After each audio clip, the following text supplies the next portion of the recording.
Well, I'm in Excelsior Springs, Missouri with Natalee Summers and with Hitch Hive Honey. I was just speaking at the Missouri Beekeepers Association yesterday, and I could see that I was going to be within an hour of where she lives, and I couldn't resist the opportunity to come say hi and see what you're up to. I love your videos. Thank Her you. YouTube site is Beekeeping Like a Girl, and I'm so impressed. And when I met you last January at the Hive Life Conference, you were just 12 years old. Now you're 13. Yeah. I just can't believe you're doing such a good job with that Thank YouTube you. channel and all the bees and everything. Super impressed, and that's why I wanted to come visit. So how in the world did you get interested in bees? Pretty much my parents. My dad got started with it, and he had wanted to do beekeeping for a while. And then once he got started, I saw how cool it was and just kind of stood from a distance and learned from him. And then, like, for my 10th birthday, I got a bee suit, and then from there it was just kind of learning from him, and then we learned together for sure. And then I started working hives a little bit more, and then my mom got into it, so the three of us do it, and we're still learning a lot, but pretty much my parents, they're a lot of help. So when I met you last January, you told me you had 25 colonies, but yesterday you told me you had 50. Yeah. So how'd that happen? Did you have a bunch of swarming, or did you make a bunch of splits, or what? Well, I think it was last year, there was a lot of swarms. I don't know what it was, but we got a lot of swarms last year, and we did do a lot of splitting and making queens, but I really don't know how it happened. It just kind of happened. Well, I like to say they're like rabbits. If you turn around twice and then look back, suddenly there's twice as many, and you don't know how that happened.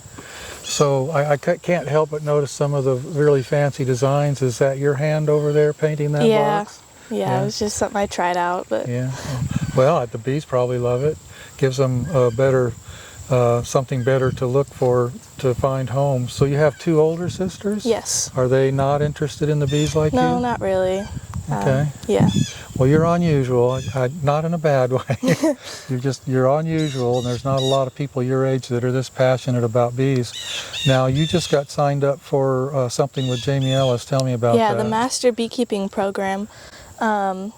We had wanted to do it for a while, and then we kind of heard more about it, and hopefully, like, by the end of my high school year, I'll be able to finish it. I like it a lot so far. So did Jamie have any hesitation? Were there any questions, or did you just say yeah, or what? I mean, we pretty much just asked him if it would be okay, because I'm a lot younger than people who would normally take it. So he said it was something he wouldn't pick for an average 13-year-old, but he said it would be good for me, so yeah. So I remember recommending to your mom to let him know when I sent his email. I said, make sure he understands that you know, your passion and experience with bees, and he's right, it's not something you hand over to the average 13-year-old. But I just think it's neat. So let's ask some questions about your beehives over here. So these are pollen trapping. That's a pollen trap. Yeah, we'll probably change them out soon. We probably could have done it a little bit sooner, but we just never got to it. So we did do a couple of pollen trapping on those, and we got a pretty good amount, actually. I'm really an advocate of pollen, apotherapy in general, propolis. I think propolis is very healthy to use as a medicine, and pollen and honey, of course.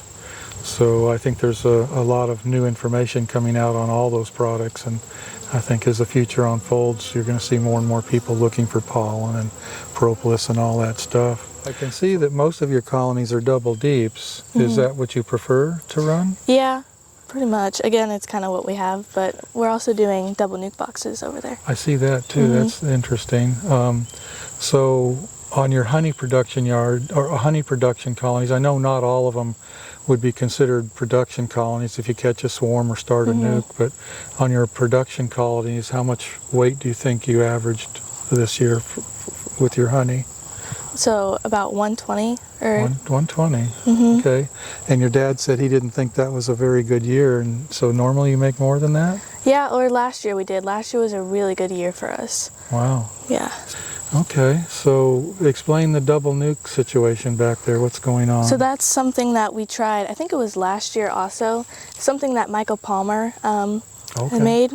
So we like them. We're still learning a little bit, but we've had a little bit of complications with maybe like the bees getting to the other side, seeing that they have a queen and thinking that it's the same colony, so they kill their queen, and so it just kind of messes that up. But Okay, so explain. So I see the 2 nuke boxes. The bottom is a queen right box? yeah, so the bottom is one box, but in the middle of it, there's just like a separator there's of a wood. divider in the middle of that yeah. box I'm looking at. But then the tops are just separate, so you can take it off. Okay, and then so you put the queen excluder on top of those 2 nuke Yeah, boxes? and then they work together They to work fill the together. super. Okay. Yeah. I don't see why that wouldn't work great. Sometimes I use, just by accident, I have double queen colonies because if one swarmed, you've probably seen my video where I put in the double screen board and let both halves raise a queen. Yeah. And if they both make it and I don't have a place to move that extra colony right away, sometimes I'll put supers in the middle and let both queens have access. Yeah. The bees from both queens have access to those supers in the middle. And I don't make quite twice as much honey, but I make a lot more than just a single queen does. But boy, it's a lot of work. Yeah. That looks like a little bit of extra work too, Yeah. so probably wouldn't be something I do, but I know a lot of people do it and it works really well Yeah. for them. So how many swarms did you have this year? Last year we had a lot of swarms in this yard, like some in just that tree right there. Yeah, that looks like the perfect swarm tree right Yeah. there. Yeah. But I'm not sure how many this year, but maybe just a couple or something. We had a pretty big swarm over there this year that's doing really good, actually. What do? You do anything for swarm control? What do you do to keep them from swarming? Pretty much just checking them and making sure that they're not swarming, and then giving them enough space to not feel the urge to swarm. But there's some hives, there's 2 over there that just have, they just like to swarm. It's pretty annoying, but so we won't graft off of those ones because we don't want your that. dad said all of these queens are from you and you're grafting. All of these queens I think are mine. Interesting. So what do you just pick what you consider the best queen in your yard and graft from her? Ones that are doing really good, have a really good laying pattern, tend to not swarm as much, can keep out like hornets and stuff like that. You say your bees are mostly Italian or Carniolan? What type of bees do you have? A mix of a lot. We have some Russians over there. Mutts like the dog I saw on the porch there, a mixture of everything? Yeah. My bees are that way. So I'm looking in your barn, you use medium supers for your honey supers? We have some shallows that we haven't tried out yet, but I think I would like those because they're a lot lighter. I was just going to say, I didn't know how to put that delicately. Yeah, no, that's fine. Well, after all, your website is Beekeeping Like a Girl. Those medium supers would be pretty heavy for a 13-year-old girl. I mean, during the beginning of the honey flow, I can lift them, but then near the end. Do you have the spacers in there where it becomes 9 or 8 frames? Yeah, we do, yes. Well, that makes them even heavier. Yeah.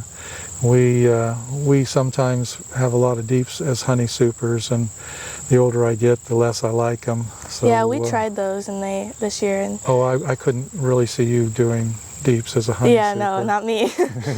Time for your dad to come help. Yeah. Well, that's interesting. So what do you do in the spring do you do any like manipulations like reversing boxes or we equalizing do that or any of that sort of thing? Yeah, we do a little bit of that. To explain what you do when you equalize and when you do it. We pretty much just like switch the boxes. So if like she's laying at the top a lot, then we'll put the top box down to the bottom box, and then hopefully she'll go up to the top box and lay that way. But a lot of experimenting, a lot. So. Do you ever take brood from really strong colonies and give it to the weaker ones? Yeah, we do that too. Try to equalize them. Yeah. Yeah, we'll be doing that pretty soon. We're gonna like go through all of our colonies and just. If we have 2 weeks hives, we'll go ahead and combine those so that we have a better chance of them making it through the winter time. Yeah, I should say it's October, early October, so we're doing the same thing right now. There's an old beekeeping saying that says it's best to take your winter loss in the fall, and that way you'll have better luck by taking 2 that may not have made it, put them together and have one that does make it. Yeah, it's so you're going to be doing a little of that. So why are some singles? Or were they just late splits or late swarms? Some of them just aren't building up as much, which we'll be doing pretty soon. Like doing a lot of feeding right now, so we'll do that for sure to bulk them up a little bit more. Well, when I saw you in January, you gave me a jar of your honey, which looked very light. Yeah, it was. And I put it on display. We have a neat shelf in our store where we must have at least 100 different brands of honey on display on our shelf in our store, and we put yours up there, and people notice how clean and bright and light colored it is. Yeah, that was Do you really not light. make any dark honey, or did you just keep it separate? It depends on the year, I guess. Like this year was a lot darker than last year, but that was like early spring honey. Oh, okay. So yeah. Does it get darker later in the season? Yeah, like fall honey is definitely a lot Well, darker. the color reminded me of black locust. The color of the honey you gave me is the same color that black locust honey is. Do you think that's what it was? It could be, yeah. Okay, you have a lot of locust around here? Mm-hmm. Blackberries too. Blackberries is light honey, at least in the east. Oddly enough, when I lived in Oregon, the blackberry was kind of dark.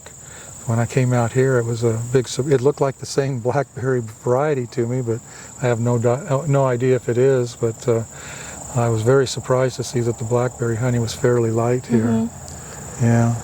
Well, your woods are much different than our woods. You have a lot of hardwoods and things that we don't have. I don't even know what all of this stuff is.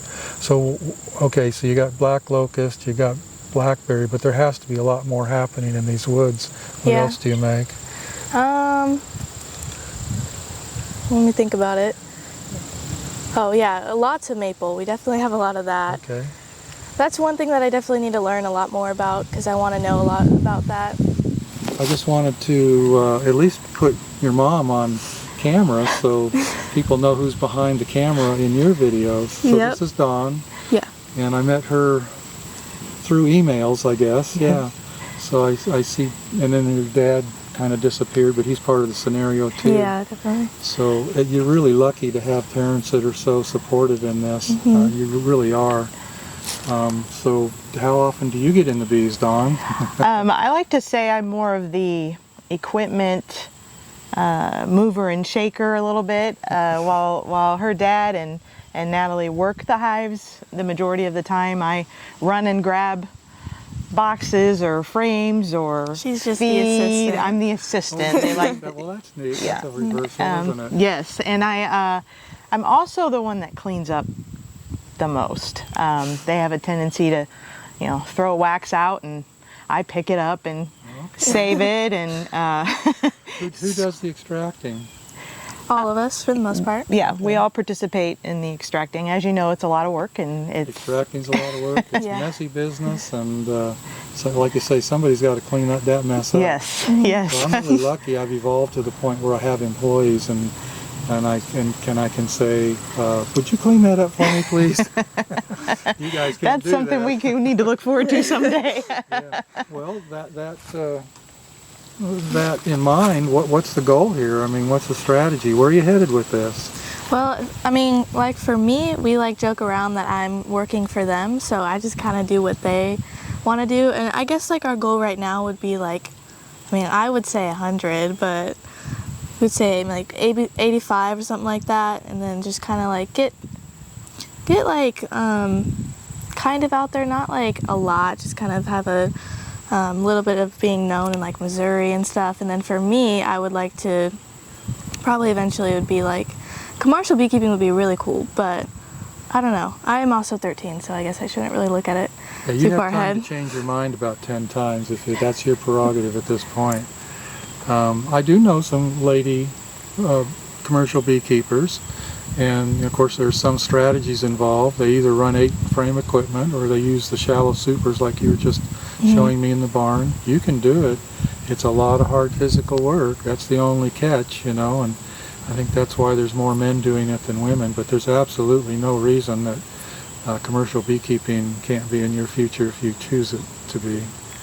So, and plus you can get to the point where, if you have a lot of colonies, you can be the kind of a manager, and you don't have to be doing all the grueling super lifting all yourself. You can hire people to help you. You can hire your dad to There you go, yeah. So this is your super shed, I guess. It's just kind of where we keep a bunch of stuff that we'll need randomly during. What kind of extractor you got? We have a Dadant, can't remember, we can fit 36 frames in it. Okay, so it holds 20 deeps and 36 shallows or mediums? Well, it's just but it's meant to fit a certain amount of frames, but there's such a big gap in between the frames that you can fit another frame. That's a 20 frame date ant. I had two of Yeah. those in my earlier days, and they're really a pretty good they're the most bang for your buck that you can get. There are other extractors that are just as large, but that one there's a good value. What you spend, you get a lot for it in that particular extractor. We sell a lot of those in our store. People are usually quite happy with them. So are you on capping with a hot knife? We actually just use like a bread knife right now. If the like comb comes out just enough to where we can slice it evenly. Then. Is the bread knife serrated? Yeah, pretty much. But we would like an uncapper. That'd be really nice. Okay.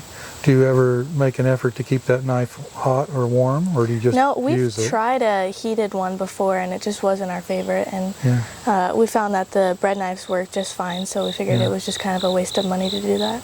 Yeah, some people feel that way. We sell knives in our store. They're called, cold on capping knives.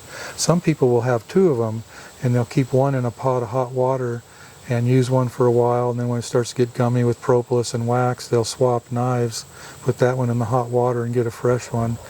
You might play with that in the future. That could be helpful, because they do get gummed up after a while if it's real cold. Do you make any effort to dry your honey out at all, or do you just bring it in completely capped and then extract it from there, or do you have a drying, warming space? We do a little bit of like I just lost the word, but dehumidifying. Yeah, we do that. Yeah. We have just a small room that we do it in, and we have supers stored in there right now actually, but we'll do that for, depending on what the numbers were at before we put them in there, for a couple days or so, and then we'll extract. Do you have fans in there? With we do, on top of the... So I'm just prying, forgive me. I want to know how you do things, because you're obviously successful.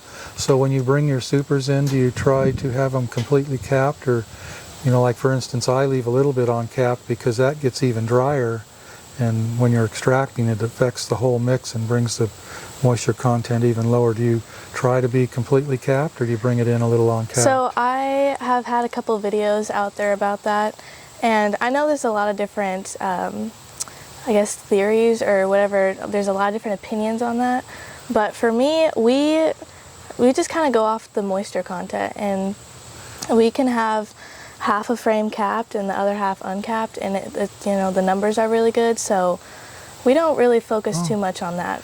Do you take a refractometer to the bee yard? Yeah, we do that, yeah. Oh, really? You're really doing it then, Yeah, it's interesting how sometimes the honey can be plenty dry, but the bees still aren't capping it off. Yeah. And down in South Georgia, when I used to try to make cotton honey, they had a very difficult time getting it dry enough. And sometimes they would cap it over when it was still too thin, and you'd see it would ferment under the cappings, and it was a real problem. I'm guessing here in, would we consider this northwestern Missouri? So does it still get pretty humid here in the summer? Yes. Yeah. So do you make any effort to choose dry days? And what else do you do to try to keep your honey dry? We definitely, it can rain a lot here, so sometimes if it rains a lot, our honey will take a really long time to get those numbers down, but it gets really hot here and really humid sometimes. So for you, it's all about what the percentage is in the colony before you pull it off? Yeah, pretty much. That's a good strategy. I like that, yeah.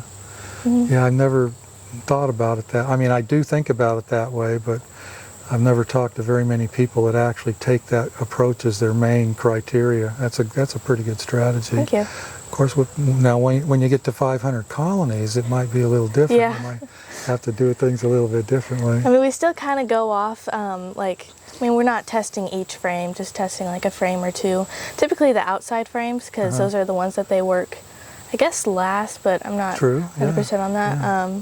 So we'll check those, and if those are at a good number, then we'll typically think that the middle super is good, and we'll just kind of test each super, and then not each super because that can take a while, but yeah, that's a good idea. So are all 50 colonies here on this property? There is 50 on this property, and then we have some. Are you thinking that in the future you might have an out yard somewhere? Yeah, we have another yard, but there's only 8 on that one. So yeah. So I'm always being asked, you know, how many bees is too many? How many should I have in a yard? And do you have any feelings on that? I mean, I think I've heard a lot of like 60 is enough for 1 yard and then getting another yard, but we're definitely taking it pretty slow. We don't want to, you know, increase our amounts too fast because then it's... Well, you doubled this year. Yeah. It's easy to do. You Yeah. catch a few swarms. This one's trying to swarm. We need to split it. Suddenly got a bunch of bees. And, you know, I approach making bees as another iron in the fire, another way of making money. You know, if you're trying to approach it from a income point of view, you need to have more than just one way of making income. And making bees is absolutely legitimate.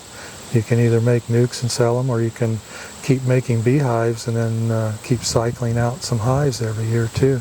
I'll bet you in this area there's probably a market for beehives. Yeah, and your equipment looks good. I bet you could sell bees every year. And then you could split to keep them from swarming and make more bees and put an ad out in the local paper. I'll bet you'd sell a lot of bees. From what I saw at that Missouri state meeting yesterday talking to those fellas, I think if you showed up there once a year, you could probably sell a bunch of bees. So I see a couple boxes that aren't painted. Does that mean you just didn't have time, or you just don't care? Yeah, That's the wrong way to put it. Or you just don't feel there's a need to paint it. we definitely rather wax dip than paint because painting is not the funnest thing ever. But that, is that box, wax dip? yeah, Oh, those are okay. wax dip. Like those in there are also okay. wax dip. They'll turn dark in time, and that's okay too. I have several friends that use wax dipping. Cayman apparently likes to dip his stuff. I have another friend that's down in South Georgia, and he was wax dipping for a long time, and he was of the opinion that eventually, of course it gets really hot down there, he thought the wax would kind of bead out and he'd kind of lose it after a while. He went back to dipping in other things and painting, which is what I do too. That's a really weird looking bottom board, right? Oh, that's a bee stand, not a bottom board. Okay. So, do you get a cold northwest wind in the winter here out of Canada? Yeah. And that would be that direction, right? I think so. So these trees block it a little bit now, but what about in the winter? This looks like it'd be really windy right here. Yeah. That side probably a little better. Yeah, we try to, you know, find it where it's not super bad, but it gets to the point where you run out of space, so you just kind of put a hive somewhere. Looks like those cedar trees would be a really good windbreak, just like these here. Yeah. Well, is there any words of wisdom that you would have for people that want to get involved in beekeeping? Do it, don't do it?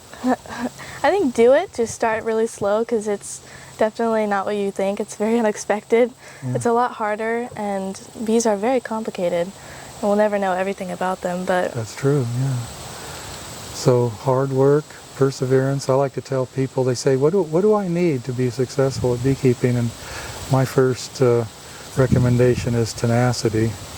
You got to be tenacious because you're going to have problems and failures, and some people get disappointed really quick. So you've been doing this since you were 10. Since I was 8, actually. Since you were 8? Yes. Okay. I'm going to be, forgive me if I say something rude, but you look like you have nice fingernails and nice hands. Do you ever get kind of a little aggravated because it's messing you up, you know, making you dirty and making you chip a nail? My parents are very supportive, so if it's something that I don't like, then I don't feel pressured to have to keep doing it because they want me to do it. Yeah. So everything that I'm doing is because I really want to do it. I really enjoy it. That's neat. So do your friends think you're cuckoo? Pretty much, yeah. Cuckoo, yeah.